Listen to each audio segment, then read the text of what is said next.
Oke, standby, kamera ready, sound ready, 3, 2, 1, action.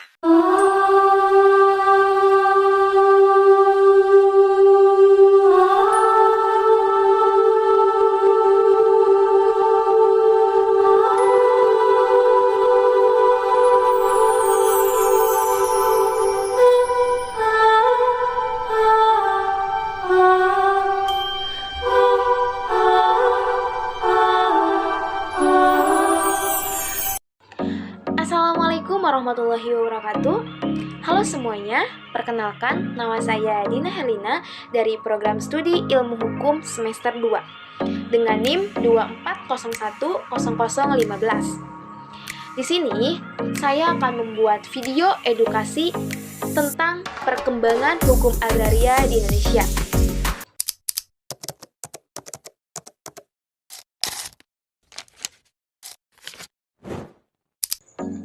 Baik, kita masuk ke pengertian hukum agraria.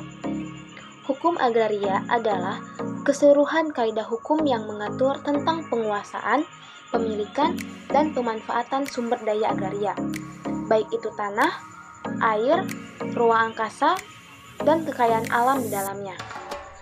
Hukum agraria ini mencakup baik kaidah hukum tertulis seperti undang-undang dan peraturan, maupun kaidah hukum tidak tertulis seperti hukum adat yang mengatur hak-hak terkait sumber daya agraria. Lalu kita masuk ke perkembangan hukum agraria pada masa kolonial. Pada masa kolonial, perkembangan hukum agraria di Indonesia ditandai dengan dualisme hukum tanah, yaitu hukum agraria barat dan hukum adat. Hukum agraria barat yang didasarkan pada sistem hukum kolonial Belanda memberikan hak kepemilikan tanah kepada perusahaan dan elit pribumi. Sementara, hukum adat yang berlaku di daerah setempat tidak terlepas dari perangkat hukum yang tidak tertulis, bersifat komunal dan bersifat tunai. Baik, kita masuk ke hukum barat. Hukum agraria barat ini didominasi oleh kepentingan pemerintah kolonial untuk mengeksploitasi sumber daya alam termasuk tanah. Mewujudkan hak kepemilikan tanah yang diatur secara tertulis seperti hak milik, hak erpaj, dan hak eigondom. Berlaku bagi tanah yang dianggap sebagai tanah barat, yaitu tanah yang sudah didaftarkan dengan bukti tertulis. Memperkenalkan sistem tanam paksa yang menyebabkan kesengsaraan rakyat karena tanah mereka digunakan untuk memenuhi kebutuhan pemerintahan kolonial.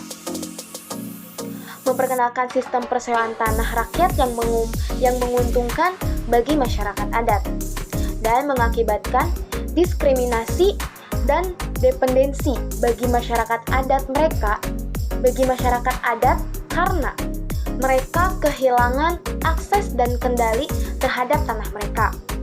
Lalu kita masuk ke hukum agraria adat. Hukum agraria adat ini berlaku di daerah setempat dan didasarkan pada adat istiadat dan norma-norma yang berlaku di masyarakat.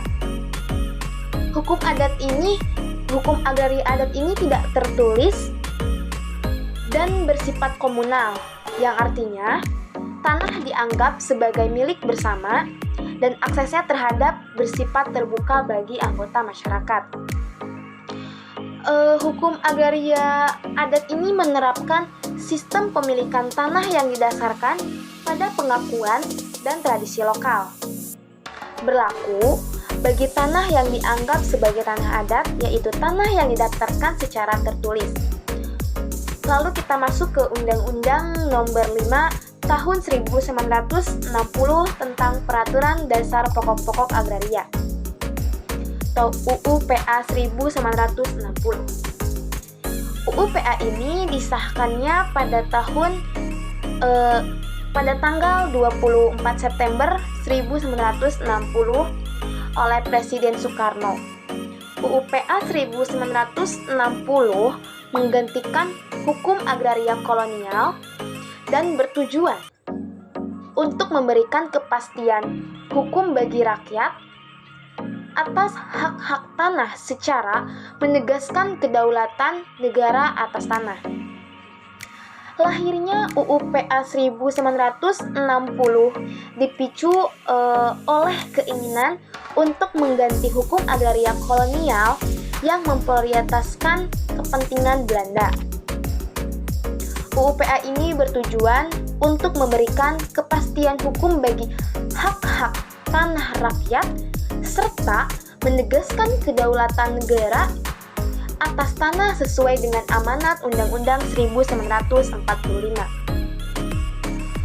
UU PA 1960 ini mengatur berbagai hal terkait tanah seperti hak-hak atas tanah, lalu hak ulayat, dan ketentuan mengenai luas maksimum dan minimum tanah yang dimiliki. UU PA 1960 ini memiliki tujuan untuk memberikan dasar hukum bagi kesatuan dan kesederhanaan dalam hukum pertanahan, serta memberikan kepastian hukum mengenai hak-hak atas tanah bagi seluruh rakyat.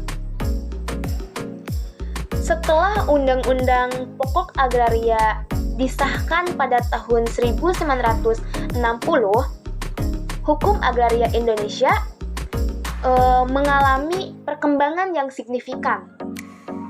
UU PA ini menjadi dasar hukum utama yang mengatur penguasaan, pemilikan, dan pemanfaatan tanah di Indonesia.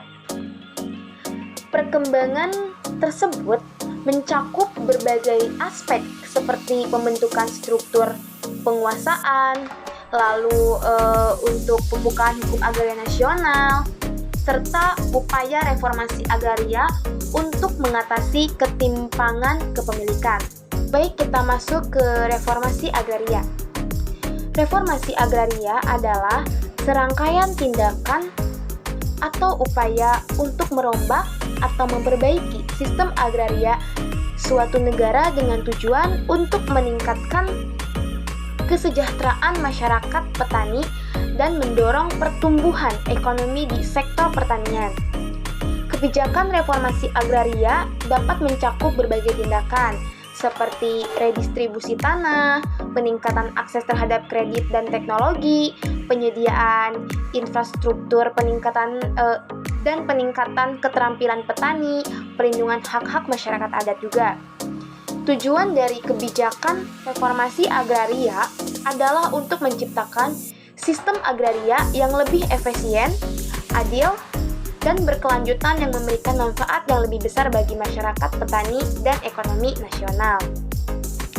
Itu dia video edukasi dari saya.